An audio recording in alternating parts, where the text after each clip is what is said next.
You know, we're all looking for that edge, right? Hoping technology will make us smarter, faster, more efficient. But what happens when that same tech walks into the classroom?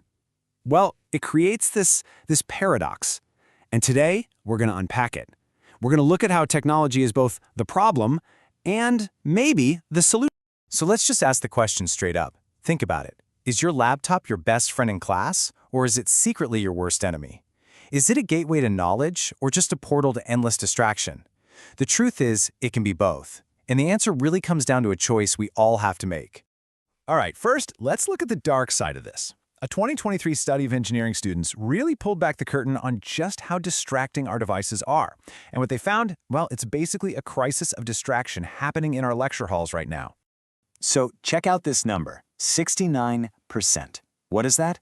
That's the percentage of students who flat out admit they could be using their time in class way better. We're talking more than 2/3 of students who know they're not as focused as they should be. So what's pulling them away? Well, here are the top culprits according to the students themselves, and this is probably no surprise to you.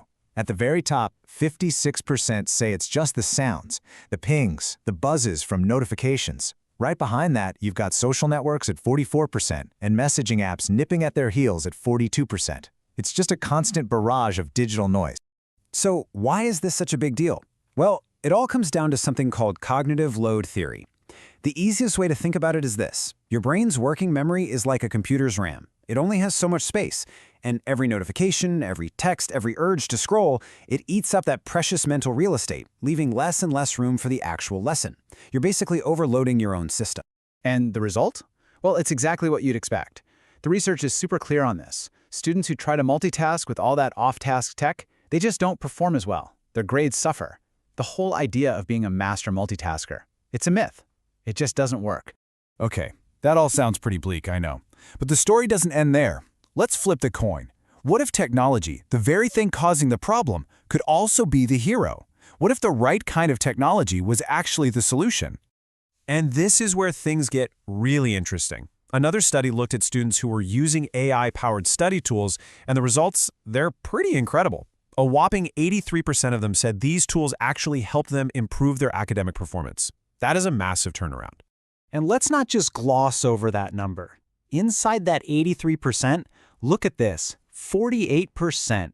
That's nearly half.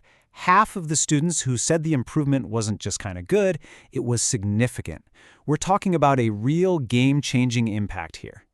So what are these magical tools they're using? Well, it's a whole mix. Topping the list, you've got AI tutors, which give direct one-on-one help. Right behind them are things like study planners to keep them organized. And then you have smart note-taking apps. See the pattern? These aren't tools for distraction, they're tools for deep engagement. Okay, so this begs the question, right? Who are these students? Who are the folks jumping on this AI train first? Let's take a look at the profile of these early adopters. So if you look at these two charts, a picture starts to form pretty quickly. Over on the left, you see the academic fields. A ton of them are in computer science and other STEM areas. And then, on the right, look at the grade levels. It's not the first years, it's the more experienced juniors and seniors who are really leaning into this. So, to sum it up, the typical early adopter is an upperclassman, probably in a technical field like computer science. And that kind of makes sense, doesn't it? They're already comfortable with new tech, and as the coursework gets harder, they're actively looking for an edge. So where does all this leave us? We've seen tech as the villain, and we've seen it as the hero. It all brings us to the real heart of the issue, taming our tech. It's all about moving away from that mindless digital distraction and toward what we could call digital intention. And this slide just lays it all out perfectly. On one side, you have unintentional tech. Think about it. The notifications, the endless scrolling, that's tech that happens to you. But on the other side, you have intentional tech. The AI tutors, the planners. These are tools you choose to use to get something specific done.